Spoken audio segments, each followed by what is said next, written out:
Meron tayong display dito sa Robinsons Antipolo and naka-encounter natin one of potential buyers or tumitingin ng sasakyan is nagalit sa atin for some reason dahil sinaway natin siya na meron siyang bit-bit na toddlers.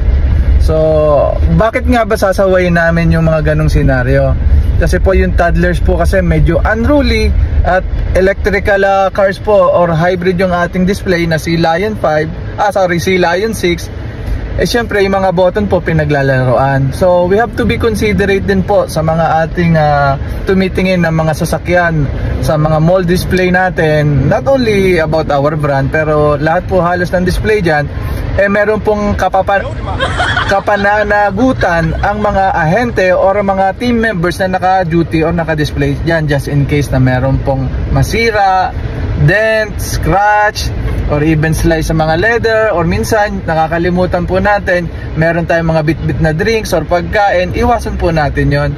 Pwede naman pong upuan at sakyan or tingnan yung sasakyan natin, pero maging considerate din po tayo minsan kasi sa oras po na may mangyari sa unit, ang numero unong liable po dyan ay mga ahente na naka-duty.